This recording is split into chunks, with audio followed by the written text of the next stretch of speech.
나 무엇과도 주님을 나 무엇과도 주님을 바꾸지 않으리. 다른 어떤 은혜 구하지 않으리. 오직 주님만이 내 삶의 도움이시니 주의 얼굴 보기 원합니다. 다시 한번 나 무엇과도 주님을 바꾸지 않으리. 다른 어떤 은혜 구하지 않으리. 오직 주님만이 내 삶의 도움이시니 주의 얼굴 보기 원합니다. 주님 사랑합니다. 주님 사랑해요.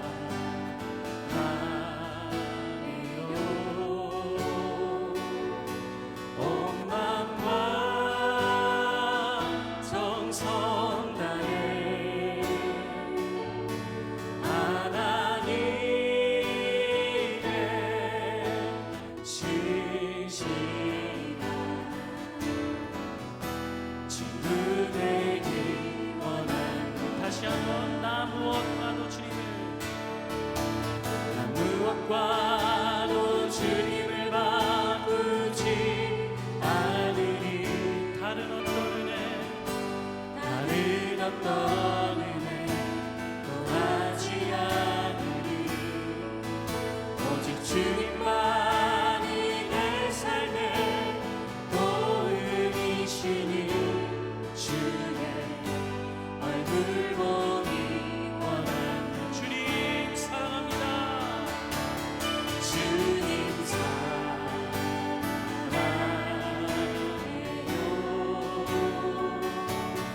온 마음과 정성 다해 하나님의 진실한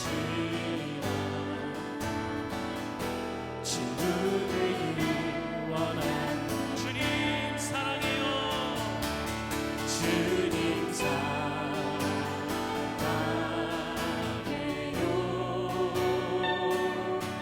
온 마음과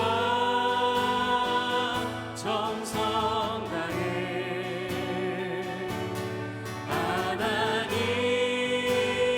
하나님의 신실한 친구 되기 원합니다. 주님 사랑해요. 주님 사랑해요.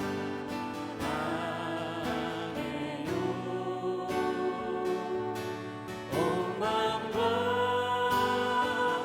정성 다해 하나님의 신실한 친구 되기 원합니다. 하나님의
주 하나님 독생자 예수 날 위하여 오시었네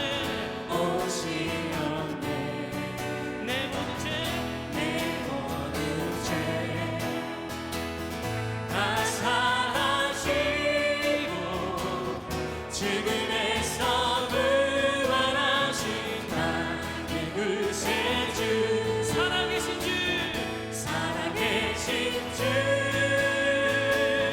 나의 참된 소망 걱정 의심 전혀 없네 사랑의 주 내 발길이 또하니 내 모든 삶의 기쁨 늘 충만한 주 안에서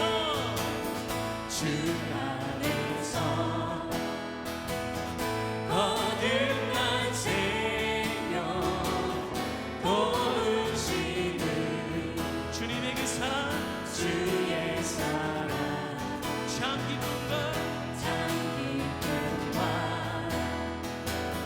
화신 가지고 예수님의 도우심을 믿으며 살리 선포합시다 살아계신 주 나의 참된 소망 걱정 의심 전혀 없네 사랑의 주 내 발길이 또하니 내 모든 삶의 기쁨 늘 충만하네 그 언젠가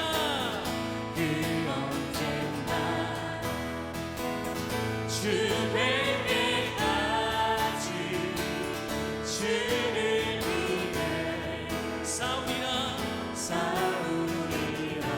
승리의 길 멀고 어디도 주님께서 나의 앞에 지켜주시니 살아계신 주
전능하신 나의 주 하나님은 능치 못하실 일 전혀 없네. 우리의 모든 간구도 우리의 모든 생각도 우리의 모든 꿈과 모든 소망도 신실하신 나의 주 하나님은 우리의 모든 괴로움 바꿀 수 있네. 불가능한 일 행하시고 죽은 자를 일으키시고 그를 이길 자 아무도 없네. 주의 말씀 의지하여 주의 말씀 의지하여 깊은 곳에 금을 던져 오늘 그가 놀라운 일을 이루시는 보라. 주의 말씀 의지하여 믿음으로 금을 던져 믿는 자에게 능치 못함 없네.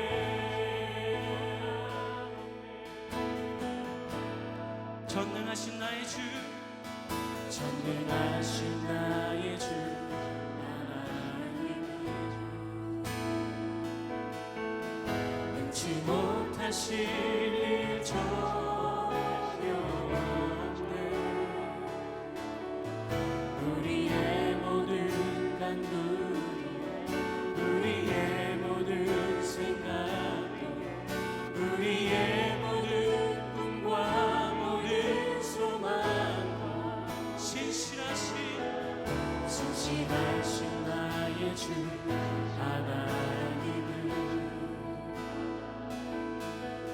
우리의 모든 괴로움 바꿀 수 있네. 불가능한 일 행하시고 죽은 자를 일으키시니 그를 이길 자 아무도 없네. 주의 말씀 의지하여 깊은 곳에 금을 던져 오늘 그가 놀라운 일을 이루시는 거라. 주의 말씀 의지하여 믿음으로 금을 던져 믿는 자에게 능치 못함 없네. 주의 말씀 의지하여 믿음으로 금을 던져 오늘 그가 놀라운 일을 이루시는 것 보라. 주의 말씀 의지하여 믿음으로 금을 던져 믿는 자에게 능치 못함 없네. 주의 말씀 의지하여 믿는 곳에 금을 던져 오늘 그가 놀라운 일을 이루시는 것 보라. 주의 말씀 의지하여 믿음으로 금을 던져 믿는 자에게 능치 못함 없네. 주의 말씀 의지하여 깊은 곳에 금을 던져 오늘 그가 놀라운 일을 이루시는 것 보라. 주의 말씀 의지하여 믿음으로 금을 던져 믿는 자에게 능치 못함 없네. 이 시간 자리에 앉아서 우리 함께 기도하며 나아가겠습니다. 하나님, 이 시간 우리 안에 있는 두려움을 떨쳐버리고 주님의 말씀 의지하여 저 깊은 곳에 그물을 던질 수 있는 믿음을 허락하여 주시옵소서. 우리의 삶 가운데 행하실 놀라운 일들을 나타내시고 믿는 자에게 능치 못함 없음이 우리의 삶 가운데 주님의 행하심으로 드러나게 하여 주시옵소서. 이 시간 간절히 주님 앞에 구하면서 나아가도록 하겠습니다. 주여, 하나님 아버지, 이 시간을 주님을 바라봅니다. 이 시간 믿음의 눈을 들어 주님의 행하신 일들을 바라보며 나아갑니다. 아버지 주님, 아버지 우리가 주님의 말씀을 유지하여서 아버지 저 깊은 곳에 그물을 던지기 원하나이다. 아버지 우리의 믿음의 약함으로 인하여서 우리의 삶 가운데 가실 주님이 가리우지 않도록 아버지 주님 우리에게 믿음 더하여 주시옵소서. 온전히 주님의 행하실 일들을 나타내 주시옵소서. 우리가 주님의 말씀을 듣겠나이다. 주님 말씀하여 주시고 우리의 삶 가운데 주님의 말씀을 행하여 주시옵소서. 주님의 역사를 나타내 주시옵소서. 주님의 믿음으로 나아가오니 주님 아버지 인지하여 주시옵소서. 주님 간구하며 나아갑니다. 아버지 주님을 사모하며 나아갑니다. 전능하신 하나님, 그리고 신실하신 하나님, 오늘도 주님의 일하심을 믿고 주님의 임재를 구하며 이 시간 예배드리게 하심을 감사를 드립니다. 오늘도 우리의 눈을 들어 주님의 행하신 일을 보게 하시고 주님으로 말미암아 영과 진리로 예배케 하여 주옵소서. 기쁨을 상실한 이 시대에 오직 하나님으로 말미암아 참 기쁨을 회복하게 하시고 코로나로 인해 어려움에 직면한 한국교회를 불성곽으로 보호하시고 생명의 역사, 회복의 역사, 부흥의 역사를 다시 경험하게 하여 주옵소서. 오늘도 주님을 사모하며 악인들의 꾀를 따르지 않고 죄인들의 길에 서지 않고 오만한 자들의 자리에 앉지 아니하고 주의 말씀 앞에 서려고 합니다. 주님께서 말씀하시고 깨닫게 하시고 말씀대로 살게 하셔서 주 안에서 형통한 삶을 누리게 하여 주옵소서.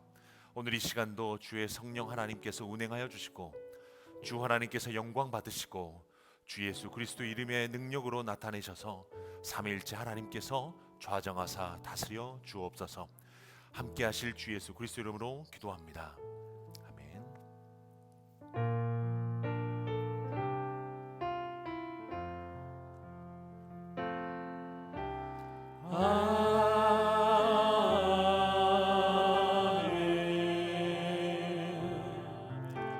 주를 찬양하나이다.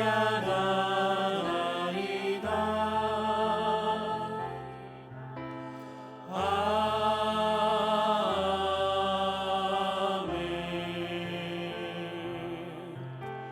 주를 사랑하나이다.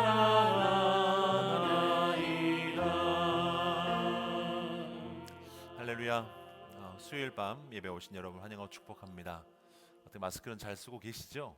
자, 마스크를 코 위로 쓰시고, 자, 한 손으로 콧대를 잡으시고, 네, 옆 사람에게 하트를 하겠습니다. 사랑합니다 하겠습니다. 네, 한번 저 콧대를 다시 만지시고, 다시 반대편에게 사랑합니다. 네, 오늘 또 주님의 사랑을 입고 또 서로 성도의 아름다운 사랑의 교제가 있기를 바랍니다. 교회 앞에 광고하겠습니다. 현재 주일 예배와 수요 예배는 현장 예배와 온라인 예배를 병행해서 드리고 있습니다. 그리고 다음 세대 예배와 새벽 예배는 현장 예배로만 드립니다. 그리고 수능이 12월 3일에 있게 됩니다. 또 이를 위해서 지난주에 우리 기도 카드가 들어갔는데요. 수험생과 취업 준비생들을 위해서 기도를 부탁을 드립니다. 오는 7일 토요일 1교구 이기성 강숙자 집사님의 자녀 이승우 군과 공다혜 양의 결혼식이 있습니다. 함께 동참하셔서 기쁨으로 축하해 주시기 바랍니다. 하나님의 말씀 보겠습니다. 사무엘상 30장 1절에서 6절입니다. 구약성경 사무엘상 30장 1절에서 6절입니다. 드라마 바이블로 함께 들으면서 읽도록 하겠습니다.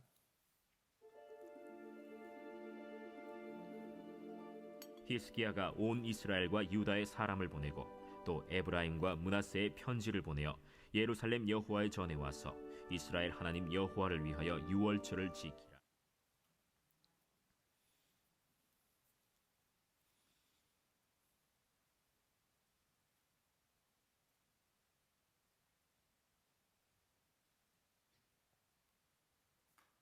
제 30장.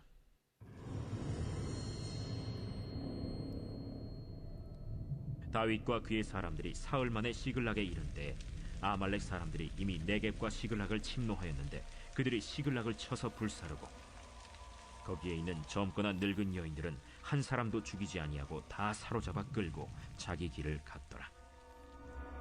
다윗과 그의 사람들이 성읍에 이르러 본즉 성읍이 불탔고 자기들의 아내와 자녀들이 사로잡혔는지라.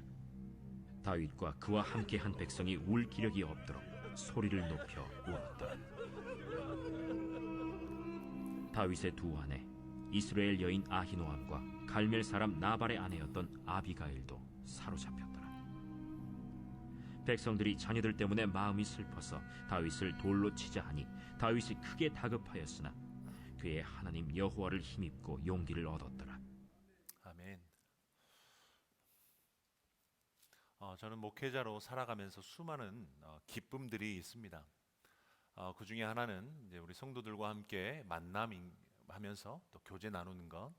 어찌 보면 이것을 신방이라고 할 수 있겠죠. 근데 요즘 이제 코로나 때문에 서로 대면해서 또 신방을 못하는 경우가 많이 있습니다. 특별히 나이가 드시고 또 기저질환이 있는 분들은 또 찾아가서 뵙는 것 자체가 또 신뢰가 될 때가 있고, 또 그뿐만 아니라 그 가족들의 걱정 때문에 또 신방을 못하는 경우가 많이 있습니다. 근데 한 번은 어떤 성도님과 함께 연락을 했는데 그분이 저에게 이런 말씀하셨습니다. 목사님, 아침에 눈 뜨면 왜 사는지 모르겠어요 라고 하는 거예요. 자꾸 그 말을 하면서 빨리 가고 싶다라고 말을 반복하시는 겁니다. 그 말을 들으면서 처음에는 제가 얼마나 힘드실까, 얼마나 힘드셨으면 이렇게 말씀을 하실까 생각이 들었는데, 말씀을 주고받으면서 제 마음 안에 있는 번역기를 돌리기 시작했습니다. 그분의 말을 번역을 해보니 오히려 인생의 미련이 보여졌습니다. 어찌 보면 그 대화 속에서 그 내용도 중요하지만 그 내용, 말하는 내용보다도 그 말하는 그 마음이 중요할 거라고 생각이 들어요. 하나님의 말씀도 마찬가지입니다. 우리가 역사서를 보면서 여러 가지 스토리를 보고 있지만 어떤 그 지명이나 인명이나 숫자들이 많이 나오기도 하지만 그 안에서 그 내용들도 중요하지만 그 내면에 있는 하나님의 마음이 무엇일까? 그래서 우리는 오늘 이 시간 성령님의 번역기를 통하여서 그 말씀을 들을 수 있기를 주의로 축복합니다. 어찌 보면 삶의 길이보다 삶의 그 밀도가 중요하듯이 오늘 본문 안에서도 밀도 있게 드러나는 그 하나님의 마음을 1절부터 6절 안에서 함께 나누고자 합니다. 오늘 그 말씀의 때는 다윗의 생애에 어찌 보면 가장 어두웠던 때라고 말할 수 있습니다.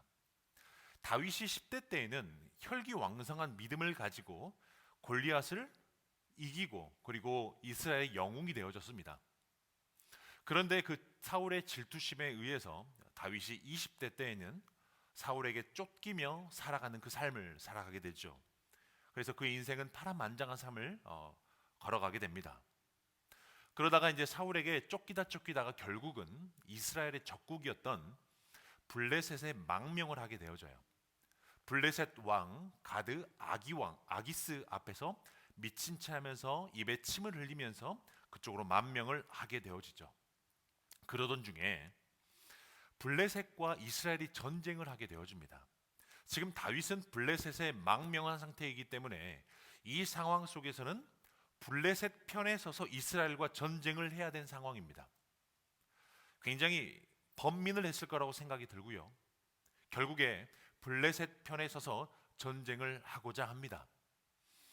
그런데 블레셋 장군들이 이를 거절을 해요. 아기스 왕에게 이렇게 말했겠죠. 아니, 다윗이 어떤 사람인 줄 알고 지금 전쟁에 데려갑니까? 아주 오래전에 우리 블레셋의 유명한 장수인 골리앗을 죽인 그 사람이 바로 다윗 아닙니까? 자기 부대를 데리고 이 전쟁을 하다가 언제 적군으로 돌변해서 우리를 공격할지 모릅니다. 데려가서 안 됩니다라고 해서 이제 그 전쟁에 참여하지 못하게 되어지죠. 다윗의 입장에서는 천만다행이었겠죠.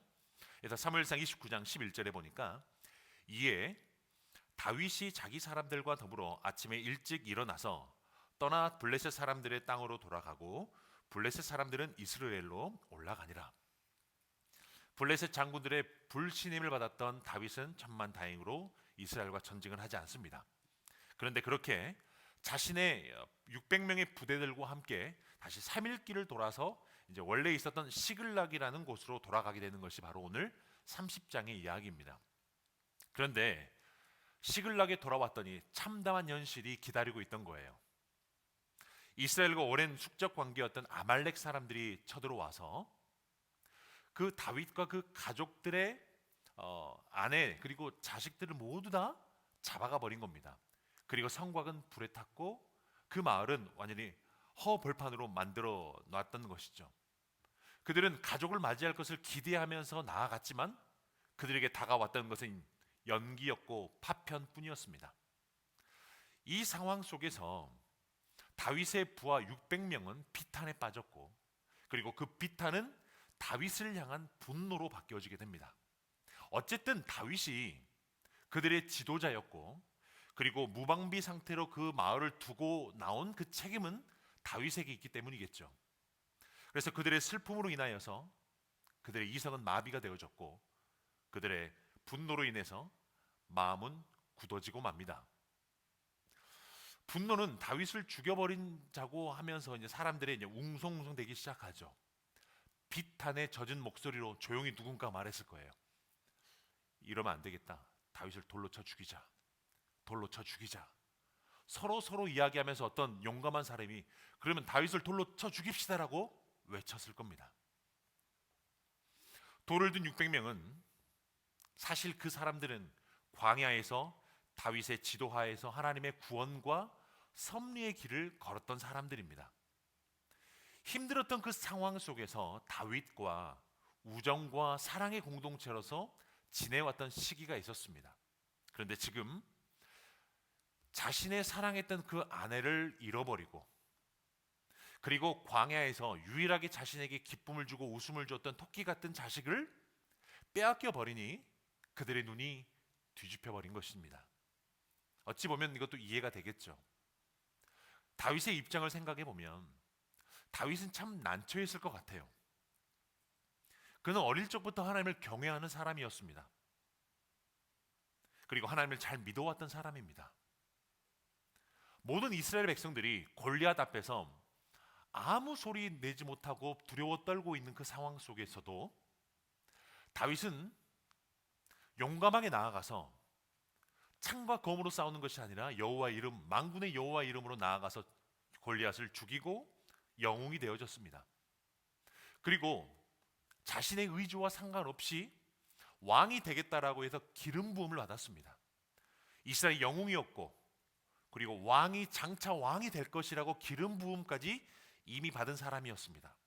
그리고 성품도 워낙 좋았던 것 같고 하나님을 두려워했던 사람 같아서 사울을 죽일 수 있는 그 상황이 2번씩이나 있음에도 불구하고 사울을 죽이지 않았습니다. 그는 하나님의 주권을 인정했던 사람인 것이죠. 그런 신앙이 좋았던 그 다윗이 막상 자신의 목숨이 위태롭게 되니 블레셋으로 도망칠 수밖에 없는 상황이었습니다. 그리고 블레셋 안에서는 약탈로 생계를 꾸려야 했고 거짓말을 하며 살아야만 했습니다. 저는 적어도 다윗이 하나님을 버렸다라고 생각하지 않아요. 하나님 앞에 기도하지 않고 블레셋에서 망명생활을 했다고 생각하지 않습니다. 제가 믿기는 다윗의 마음은 돌 하나를 얹어 놓은 것처럼 무거운 마음을 가지고 살았을 거예요. 이렇게 살면 안 될 텐데라고 하면서 하나님 앞에 수십 번을 기도했을 거라고 생각하고 자책하며 살았을 거라고 생각합니다. 매일같이 절규하며 하나님 앞에 기도했을 거라고 생각이 들고 하나님 이 상황에서 벗어날 수 있기로 하나님 앞에 기도했을 겁니다. 하나님 블레셋의 이런 악한 모습 이 꼴 보지 않게 해달라고 기도했을지 몰라요. 아니면 어쩌면 하나님의 영광을 위해서라도 나를 좀 다시 한 번 더 회복시켜달라고 기도했을지 모릅니다. 아니 하나님을 믿는 사람으로서 최소한의 체면은 좀 지켜달라고 하나님 앞에 기도했을지 몰라요. 다윗의 지금 상황은 홀로 끊어진 연과 같이 외로움과 고통 속에서 영혼의 깊은 밤을 지금 보내고 있는 시간이었던 것이죠. 시글락에 돌아갔을 때 그 아말렉이 쳐들어와서 가족들을 다 데리고 가버렸을 때 그 가족들의 부재는 하나님의 부재처럼 느꼈을 겁니다. 그리고 자신과 동고동락했던 600명이 자신을 배신하고 돌로 죽이려고 했을 때 그들의 배신이 아니라 오히려 하나님이 나를 배신한 것이 아닐까라고 생각을 했을 수도 있죠. 이 심정이 어떤 심정일까라고 생각을 할 때 시편을 묵상을 하면서 시를 발견했는데, 다윗의 시는 아니지만 참 다윗의 심정과 굉장히 비슷하게 기록된 시가 있습니다. 시편 88편인데요. 제가 한번 천천히 읽어드리겠습니다. 주님, 나를 구원하신 하나님, 낮이나 밤이나 내가 주님 앞에 부르짖습니다. 내 기도가 주님께 이르게 하시고 내 울부짖음에 귀를 기울여 주십시오. 나는 고난에 휩싸이고 내 목숨은 소래 문턱에 다다랐습니다. 나는 무덤으로 내려가는 사람과 다름이 없으며 기력을 다 잃은 사람과 같이 되었습니다. 이 몸은 또한 죽은 자들 가운데 버림을 받아서 무덤에 누워 있는 살해된 자와 같습니다. 나는 주님의 기억에서 사라진 자와 같으며 주님의 손에서 끊어진 자와도 같습니다. 주님께서는 나를 구덩이의 밑바닥, 진흙같이 어두운 곳에 던져 버리셨습니다. 주님은 주님의 진노로 나를 짓눌렀으며 주님의 파도로 나를 압도하셨습니다. 주님께서는 나의 가까운 친구들마저 내게서 멀리 떠나가게 하시고 나를 그들 보기에 역겨운 것이 되게 하시니 나는 갇혀서 빠져나갈 수 없는 몸이 되었습니다. 고통으로 나는 눈마저 흐려졌습니다. 주님, 내가 온종일 주님께 부르짖으며 주님을 바라보며 두 손을 들고 기도하였습니다.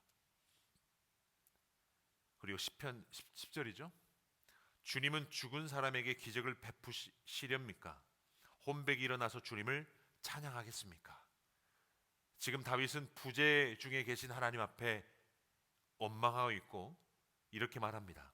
나는 다 죽었습니다. 이제 난 찾아와도 늦었습니다. 이미 버스가 떠난 상태 아닙니까? 라고 10절에서 말을 하고요. 11절에서는 무덤에서 주님의 사랑을, 죽은 자의 세계에서 주님의 성실하심을 이야기할 수 있겠습니까?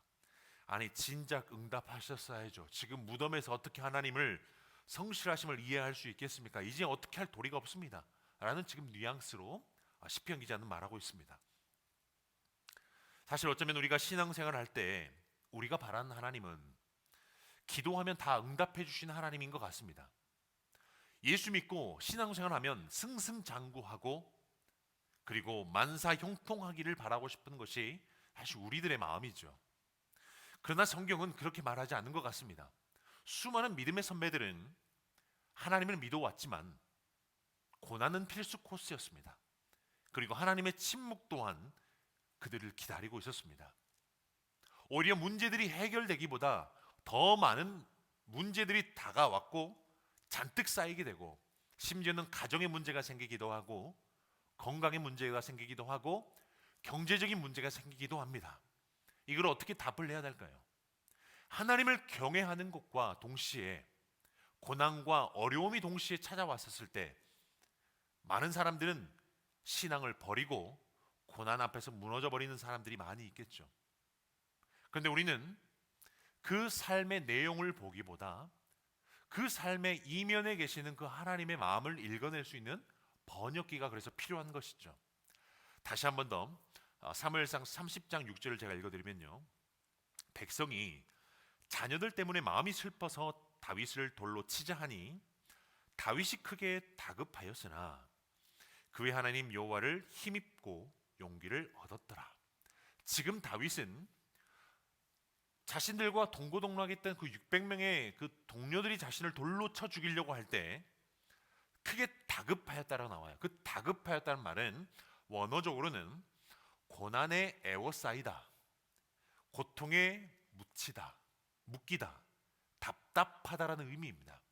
지금 고난 가운데 묶여 있고 그리고 고통 속에 지금 애워싸여 있는 그 상황이 지금 다윗의 모습입니다. 그리고 그 뒤에 그의 하나님 여호와를 힘입고 용기를 얻었더라를 직역을 해보면 그의 하나님 여호와 안에서 그를 강하게 하셨다. 여호와 안에서 그를 강하게 하셨다. 고통에 에워싸인 하나님의 부재 가운데 있었지만 하나님 여호와 안에서는 하나님의 임재입니다. 하나님의 부재 같은 상황이지만 하나님은 다윗을 몰고 가십니다. 하나님의 임재 가운데로요. 다윗은 자신의 힘으로 아무것도 할 수 없는 상황임을 알게 되어졌고 하나님을 힘입고 용기를 얻어서 이제는 나아가야 되는 것을 알게 되었던 거예요. 그래서 오늘 본문의 그 7절과 8절을 보면 이제 에봇을 가지고 우림과 둠빔을 통하여서 우리가 올라가리이까 추격하리이까 말리이까라고 하나님 앞에 기도하며 묻는 장면이 나옵니다. 내 지혜와 내 방법대로 하는 것을 멈추고 이제는 하나님의 뜻 앞에서 하나님의 힘을 힘입어서 용기를 얻어서 내가 어떻게 할지를 하나님 앞에 묻고 있는 것이죠. 여기 본문 안에서 하나님은 다윗을 지금 몰고 가고 있는 것입니다. 그리고 다윗을 이끌어 가고 있는 거예요. 힘에 겨워 있는 그 다윗을 붙돋으며 용기를 주어서 이제는 아말렉과의 전투를 할 수 있도록 하나님께서 힘을 붙돋아 주는 것이죠. 30장 6절 세 번역으로 제가 다시 한번 읽어드리면 군인들이 저마다 아들 딸들을 잃고 마음이 아파서 다윗을 돌로 치자고 말할 정도였으니 다윗은 큰 공경에 빠졌다. 그러나 다윗은 자기가 믿는 주 하나님을 더욱 굳게 의지하였다. 지금 다윗을 몰고 가신 하나님이 이 말씀에서 보이시나요?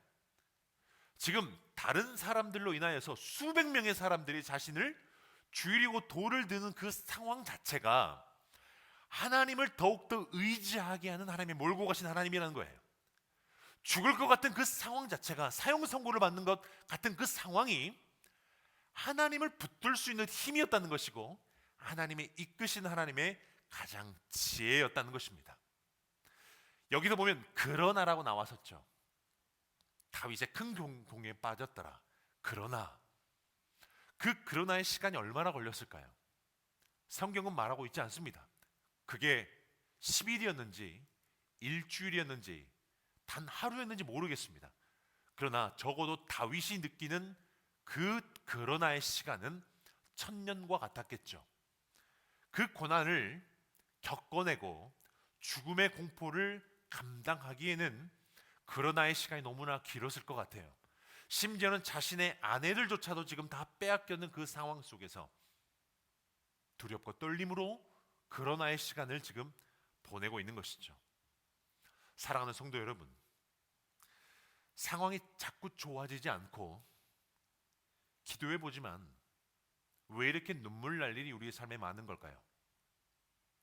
하나님을 신실하게 믿고 따라가지만 내 삶에 문제가 없어지는 것이 아니라 더 큰 문제들, 그리고 더 큰 일들, 그리고 밀도 높은 상황들이 나를 엄습해 오고 있습니다.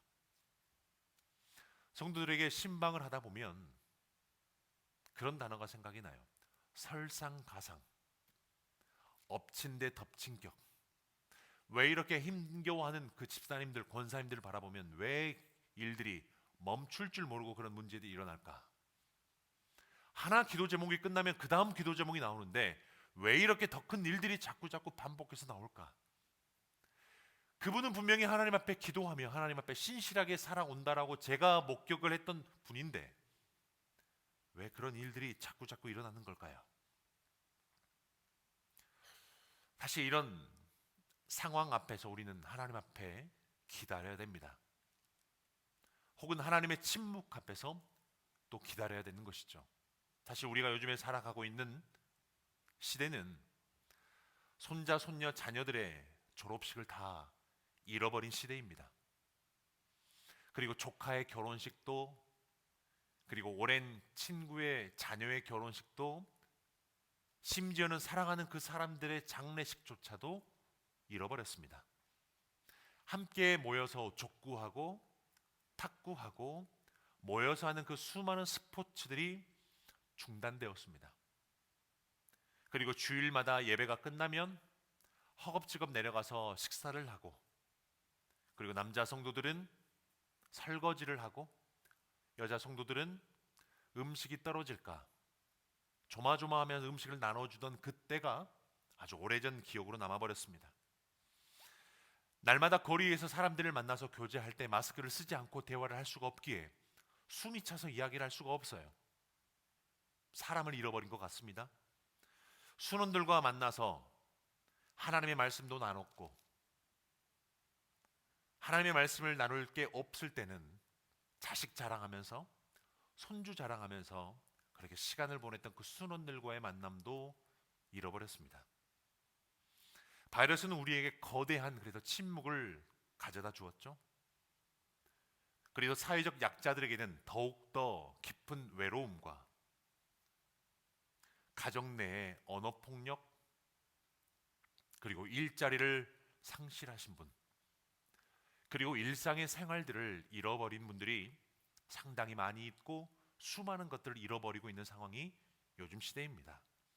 이 상황 앞에서 우리가 기도하지 않았던가요? 하나님은 어디 계신가요?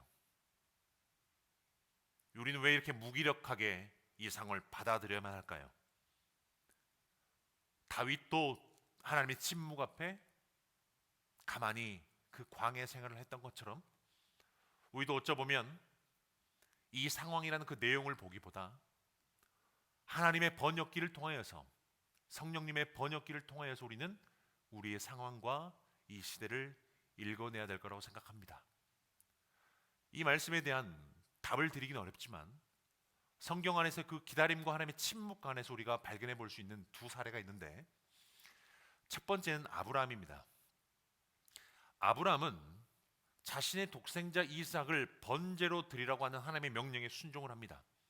그리고 3일 길을 떠나서 모리아 땅에 있는 산까지 걸어가게 되어지죠. 그 걸어가는 길을 상상해 본 적이 있으십니까?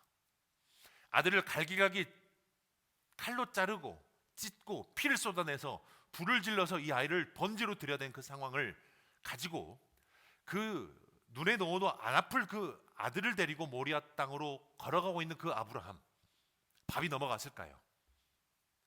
잠은 잘 수 있었을까요? 이 아이가 자고 있을 때 저 같으면 밤잠 못 잤을 것 같아요. 하나님 앞에 철야기도 했을 것 같아요. 하나님 뜻은 알겠는데 내가 하루 건너왔습니다. 이거면 순종한 거 아니겠습니까? 이틀이 지나도 하나님 말씀하지 않으세요. 3일이 지나도 하나님 말씀하지 않습니다. 모리아 산에 올라가기 직전까지도 하나님 말씀하지 않았습니다. 종들을 다 내버려 두고 이제는 그 짐과 이삭만 데리고 지금 모리아 산 꼭대기로 올라가는 그 상황을 생각해 보면 아브라함은 계속 하나님께 기도했을 거예요. 아, 이제 됐다. 아브라함의 너의 믿음을 봤으니까 이제 됐다란 말 한마디만 해주십시오 하나님, 이러가면서 계속 하나님 앞에 기도했겠지만 하나님은 침묵하세요. 하나님은 도대체 어디 갔는지를 모르게 3일 동안 아무 말씀하지 않습니다. 그리고 아브라함은 아들 이삭을 죽이기 직전에 드디어 하나님이 드러나세요. 죽이기 직전이라는 것은 이미 죽였다는 말과 똑같습니다. 긴 침묵 끝에 하나님은 너가 나를 경외하는 줄을 이제 알겠다라고 해서 준비한 순양을 준비하시죠. 하나님은 긴 침묵과 오랜 기다림을 통하여서 아브라함에게 확인하고 싶었던 것은 너와 나의 관계였습니다. 하나님이 독생자 예수 그리스도를 이 땅에 주었었고 아브라함도 독생자 아들을 하나님 앞에 바쳐서 서로 간에 하나님의 마음을 이해할 수 있는 어떤 한 사람을 찾았을까요? 하나님은 그 하나님에 대한 관계를 확인하고 싶었고 너가 나를 경외하는지를 지금 확인하고 싶었던 것입니다. 하나님의 독생자 예수 그리스도를 내어주는 그 아픔을 아는 유일한 사람은 아브라함이었을 것입니다. 그래서 야고보서 2장에서는 아브라함을 하나님의 벗이라고 칭해버립니다. 하나님의 믿음의 조상으로 지금 끌고 가기 위해서 지금 아브라함을 몰고 가시는 거예요. 아들을 죽이는 그 두렵고 떨리는 그 상황 속으로 이끌어가고 계시고 몰아가고 계시고, 아브라함은 지금 잔인한 고통 가운데 가고 있지만 이것을 통하여서 하나님과의 관계가 분명해지고 이것을 통하여서 믿음의 조상이라고 칭함을 받고 하나님의 벗이라고 위대한 칭호를 받게 되어집니다. 그리고 두 번째 사례는 예수 그리스도입니다. 우리 주님께서 십자가 처형 당하셨을 때 우리 하나님은 어디 계셨습니까? 하나님과의 통신 두절이 된 상태인 것처럼 하나님 앞에 기도하죠. 나의 하나님, 나의 하나님, 어찌하여 나를 버리셨습니까? 하나님과 도무지 연락이 되지 않는 거예요. 그동안에 늘 기도를 통하여서 하나님과의 교제를 해왔건만 이때만큼은 하나님이 나의 앞에서 침묵을 해버리시는 것입니다. 겟세마네 동산에서도 이 잔을 견딜 수가 없기에 웬만하면 하나님, 이 잔을 좀 벗어나게 해주시고 나에게 옮겨주시라고 눈물을 흘리며 피를 흘리며 하나님 앞에 기도하지만 잔인하게도 하나님은 침묵하세요. 그리고 십자가 위에서도 하나님과의 단절된 상태, 분리된 상태 앞에서도 하나님은 침묵하십니다. 예수님은 그 어둠에 침묵의 긴 터널을 지나가고 있었던 것이죠. 그러나 예수 그리스도의 그 3일 동안의 그 무덤에서 있는 그 시기, 그리고 십자가의 그 고통, 하나님이 그 침묵하고 있는 그 시기는 분명한 것은 죄인된 우리를 죄에서 구원하기 위한 하나님의 큰 일이었습니다. 하나님의 큰 일을 보이시기 위하여서 하나님은 가장 큰 목소리로 침묵하고 있는 것이었습니다. 하나님은 우리를 구원해내기 위하여서 예수님이 절규하고 있지만 하나님은 마음으로 절규하며 그 상황 속에도 침묵하고 있었던 것이죠. 우리의 인생에서 하나님의 부활의 기쁨을 누리기 위하여서 하나님은 긴 침묵 가운데 비명을 지르고 있는 독생자 예수 그리스도를 버린 것과 같은 그 상황으로 몰아가셨던 것입니다. 예수 그리스도를 십자가로 몰아가셨고 죽음으로 끌고 가셨고 고통 가운데 과감하게 밀어버리셨던 것은 바로 우리의 구원의 사건과 연결되는 것이죠. 그렇다면 우리에게도 여러분의 지금의 삶이 긴 침묵과 절망의 시간, 그리고 어둠의 터널을 지나고 있는 분이 있을 줄로 압니다. 아무것도 할 수 없어서 막막한 그 상황들, 답답하고 답이 보이지 않고 끝이 보이지 않는 기도 속에서 더 이상 하나님 앞에 기도해야 될 것인가에 대한 질문을 하지만 기도하지 않으면 두렵고 기도하지 않으면 먼과 죄를 지은 것 같아서 계속적으로 기도해오고 있지만 매일 새벽마다 기도를 하고 있지만 하나님은 당최 응답해 주지 않을 때 우리는 어떻게 해야 될까? 그러나 분명한 것은 눈에 넣어도 아프지 않는 그 아들을 하나님 앞에 번제로 드리기까지 하나님의 긴 침묵을 통하여서 분명하게 아브라함과 관계를 회복하셨습니다. 여러분의 상황 속에서 긴 침묵이 분명히 있을 수도 있고 답답하고 막히고 앞이 보이지 않고 끝이 보이지 않는 그 상황 속에서 어쩌면 하나님이 여러분에게 원하시는 것은 여러분의 순종을 통한 하나님과의 관계일지 모르겠습니다. 하나님께서 예수 그리스도와 분리된 것 같고 하나님은 도대체 어디 계시는지 하나님과의 부재 상태와 같은 그 상황이 하나님의 큰 일을 이루시고 구원을 이루셔서 그 부재가 우리의 이 땅에 살아가는 우리에게는 가장 큰 하나님의 임재로 변화하신 것처럼 하나님의 큰 일을 이루시는 그 침묵을 생각해 보면 여러분 상황이 하나님의 부재로 변장한 하나님의 임재일 줄로 믿습니다. 하나님이 없다라고 우리가 원망하고 있지만 하나님이 없는 것처럼 가장하여서 나타난 하나님의 가장 큰 일일 줄로 믿습니다. 세상 소망 다 사라져 갈지라도 사도 바울이 이렇게 고백하죠. 내가 사형 선고를 받고 힘에 겹도록 고난을 받아서 이제는 살 소망이 사라진 상황이다. 그러나 이것이 하나님을 의지하게 하는 하나님의 지혜 아닌가? 고린도후서 1장 8절에서 9절 보면 형제들아 우리가 아시아에서 당한 환난을 너희가 모르기를 원하지 아니하노니 힘에 겹도록 심한 고난을 당하여 살 소망까지 끊어지고 우리는 우리 자신이 사형 선고를 받은 줄 알았으니 이는 우리로 자기를 의지하지 말고 오직 죽은 자를 다시 살리시는 하나님만 의지하게 하심이라. 할렐루야. 아멘이신가요? 다윗의 삶의 여정 속에서는 수많은 다급하고 절망스럽고 답답한 상황 속에서도 모든 것이 합력하여 선을 이루신 분이 바로 하나님이셨습니다. 우리가 알거니와 하나님 앞에 부르심을 받은 자는 그 뜻대로 부르심을 입은 자들에게는 모든 것이 합력하여 선을 이루느니라. 주님은 말씀하십니다. 여러분 삶에 지나온 모든 그 세월들을 돌아볼 때에 분명한 것은 주님의 손길 안 미친 것 하나 없을 것입니다. 여러분의 삶에 수많은 기다림이 있겠지만 신실하신 하나님이 변한 적은 없으실 것입니다.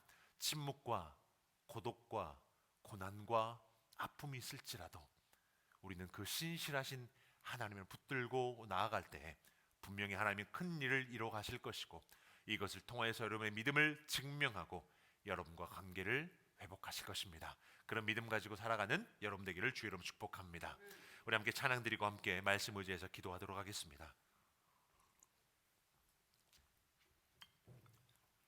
우리 이 찬양의 가사 하나하나를 묵상하시고 여러분의 삶으로 가져오시고, 그래서 함께 기도하는 마음으로 함께 찬양 드립시다.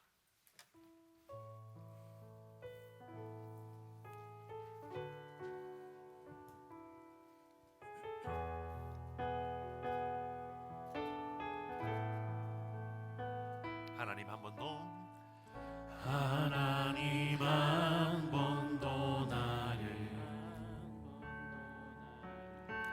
실망시킨 적 없으시고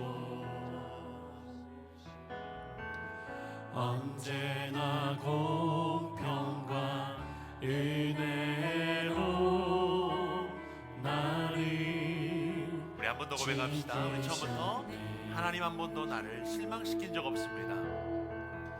하나님 한 번도 나를 실망시킨 적 없으시고 언제나 공평과 은혜로 나를 지키셨네. 우리 주님은 신실하신 분이십니다. 오 신실하신 주, 오 신실하신 주, 내 너를 떠나지도 않으리라. 내 너를 버리지도 않으리라. 약속하셨던 주님, 그 약속을 지키십니다. 그 약속을 지키사 이후로도 영원토록 이후로도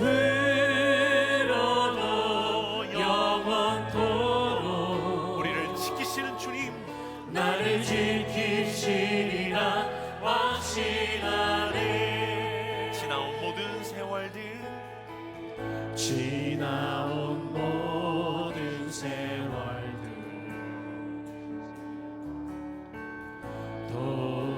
돌아보아도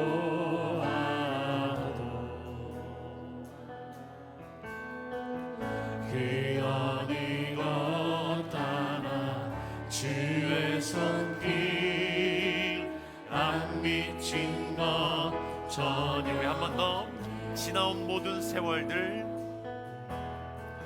지나온 모든 세월들 돌아보아도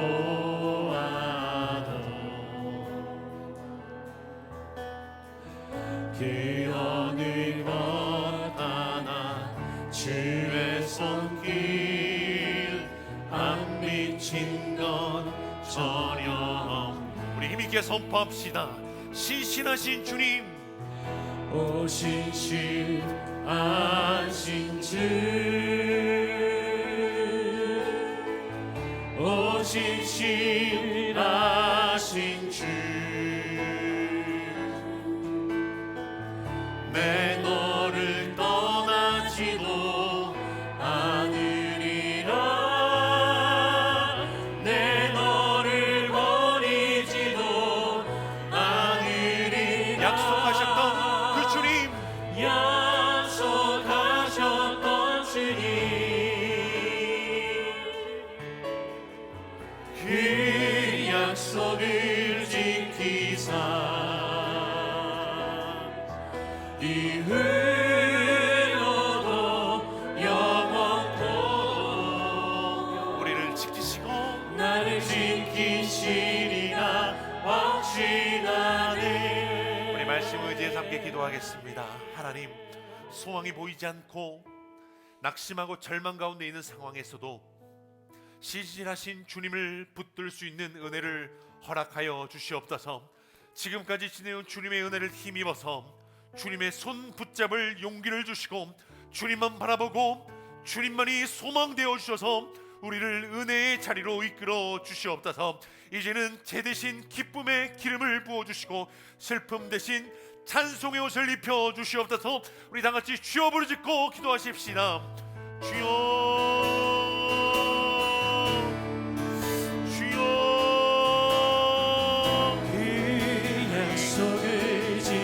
하나님의 소망이 보이지 않고 답답하고 낙심하며 어려운 가운데서도 하나님의 신실하심을 봅니다. 우리를 붙드신 하나님을 소망합니다. 우리를 채워주신 하나님을 구합니다. 하나님, 신실하신 하나님께서 우리 교회를 붙잡아주시고 우리를 붙잡아주시고 지금까지 지내온 것이 하나님의 은혜를 믿기에 주님을 붙들 용기와 힘을 도와주시고 주님만이 소망되어 주셨다. 우리를 이제는 은혜의 자리로 이끌어주시고 그들을 말미암아 다시 한번 더 하나님을 믿고 하나님을 힘입고 나아가시 붙잡아 주시옵소서. 이제는 우리 가운데 지내신 슬픔 대신 찬송의 옷을 입혀주시고 하나님을 붙잡고 하나님을 의지하고 약속을 붙잡고 나아갈 때마다 신분 가운데서도 하나님을 의지하고 신분 가운데서도 하늘을 소망하며 어려운 상황 속에서도 하나님 바라보며 나아가시는 은혜를 부어주시옵소서. 하나님을 의지하겠습니다. 하나님을 붙들겠습니다. 하나님을 의지하겠습니다. 우리 계속해서 기도하겠습니다. 이웃들을 위해서 기도할 때에 코로나 바이러스로 고통당하는 이 나라를 고쳐주시고 감염자들과 그 가족들을 주님의 손으로 치료하여 주시옵소서. 노숙인들과 극빈고층과 망연자실한 자영업자들, 한 끼 식사를 하기도 어려운 형편에 있는 이들을 불쌍히 여기셔서 그들에게 돕는 손길과 위로의 은혜를 허락하여 주옵소서. 한국교회가 현장 예배로서 위축되지 않게 하여 주시고 예배의 감격을 회복하시며 성도들이 이제는 모이는 교회에서의 신앙생활을 잘할 수 있도록 하나님께서 인도하여 주시게 해달라고 우리 이웃들을 위해서, 한국교회를 위해서 주여 부르짖고 기도합니다. 주여.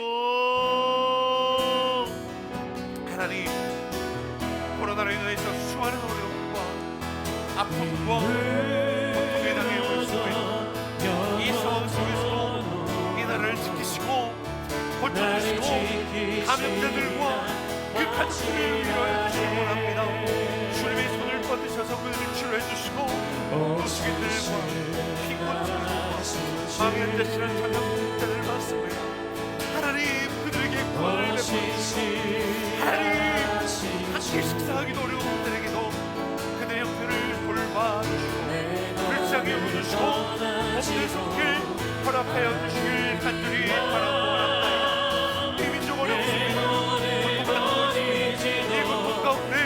하나님, 신부가 오실지라도 하나님과의 관계를 회복하게 해주시고 신부가 있을지라도 하나님에 대한 믿음이 더욱더 증명되어 줄 수 있도록 하나님의 도와주시기를 바라고 원합니다.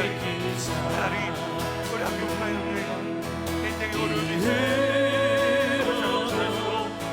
예배를 드리기 어려워 있습니다. 한국교회로서 위축되지 않게 해주시고 예배의 감격을 회복하여 예배드리기 어려운 상황 속에서 그럼에도 불구하고 모임으로 말미암아 하나님을 붙들기를 원합니다. 하나님이 도와주시길 소망합니다. 하나님이 붙들어주시길 소망합니다. 하나님이 도와주시길 가져주시길 소망합니다. 하나님이 붙드시는 교회 되게 하여 주시고 하나님의 위로를 입는 교회 되게 하여 주시옵소서. 교회마다 하나님의 은혜가 없으면 살아날 수 없습니다. 하나님의 은혜 없이 살아날 수 없습니다. 하나님의 도움 없이 살아날 수 없습니다.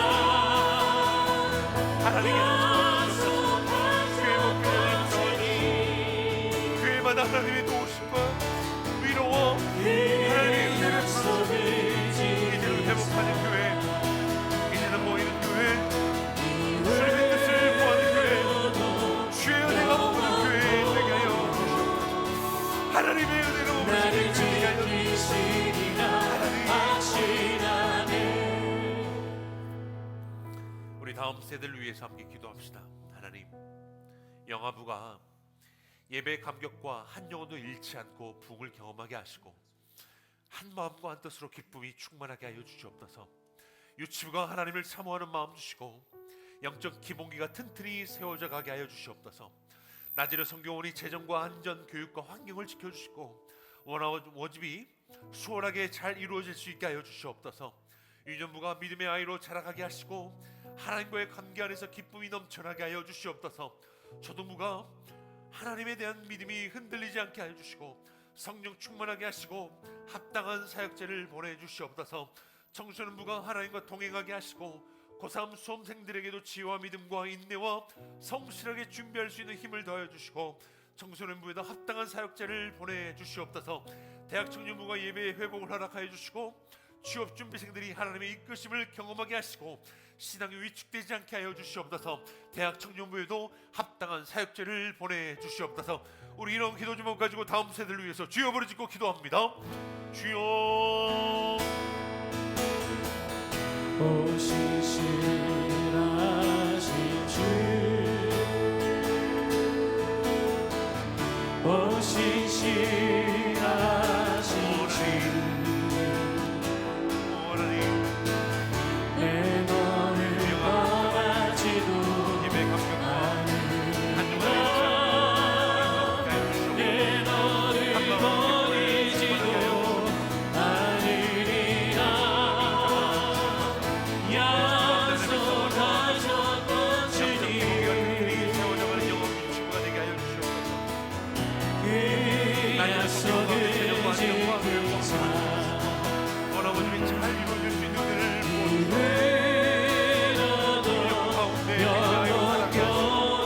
하나님과 관계 안에서 기쁨으로 나를 넘쳐나게 하여 주시옵소서. 지키시리라 하나님의 믿음이 흔들리지 않게 하시고 성령 충만하게 하시고 합당한 사역을 보내주시옵소서. 청소년과 하나님과 동행하게 하시고 성도들에게 지혜와 믿음과 인내와 성실하게 준비할 힘과 능력 주셔서 주는 그날까지 합당한 사역을 보내주시옵소서. 예배 회복이 쉬워지고 하나님의 이끄심을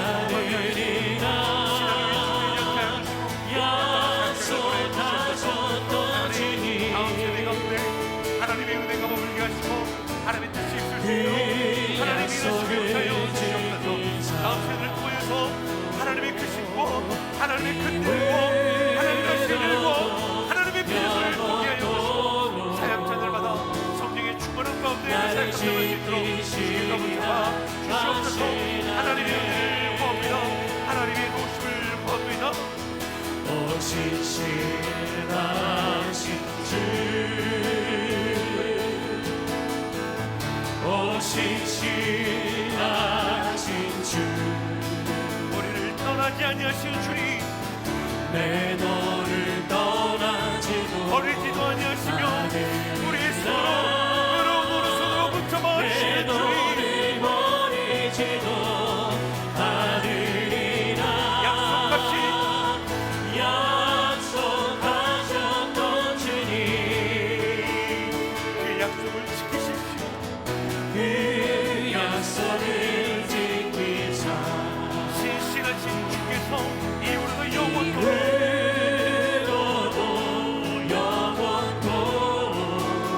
나를 지키시고 우리를 지키시고 교회를 지키시고 이후로도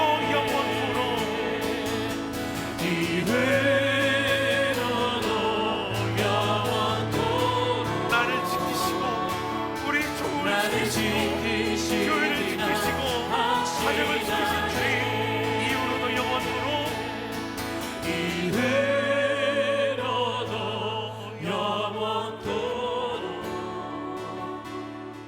나를 지키시리라 확신하네. 아멘. 신실하신 하나님을 찬양합니다. 함께 기도하겠습니다. 하나님, 오늘도 하나님의 신실하신 은혜로 지금 여기 이 자리에 있는 줄로 믿습니다. 변함없는 사랑으로 우리를 인도하신 하나님을 찬양합니다.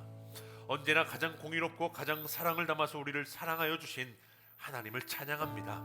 신실하신 하나님, 오늘 이 순간에도 피할 곳 없는 상황과 절망의 상황과 설상가상의 상황으로 울고 있는 성도들이 있고 어려운 이들이 눈물을 흘리고 있는 줄로 압니다. 하나님께서 결국에 선한 길로 인도하여 주시고 하나님의 충만한 임재로 몰고 가심을 믿기에 인내할 힘, 용기를 더하여 주시옵소서. 사랑하는 새순의 성도들, 주님으로 말미암아 힘을 얻게 하여 주시고 믿음의 역사가 가득하게 하시고 소망의 인내가 가지고 주님을 소망하게 하시며 사랑의 수고가 넘치는 복된 교회가 되게 하여 주시옵소서. 점점 어려워지고 있는 상황과 어둠 속에서도 주님의 소망의 빛을 바라는 눈을 열어주셔서 그 믿음 가지고 살아갈 수 있도록 주님의 의로운 오른손으로 우리를 붙잡아 주시옵소서. 오늘 이 시간에도 신실하게 역사하시는 주 예수 그리스도 이름으로 기도합니다. 이제는 주 예수 그리스도의 은혜와 하나님의 신실하신 사랑하심과 성령님의 교통하심이 우리를 몰고 가시는 하나님의 은혜를 경험한 교회와 성도들 위해 이제부터 영원토록 함께 있을지어다. 아멘. 다 같이 일어나셔서 함께 찬양드리겠습니다.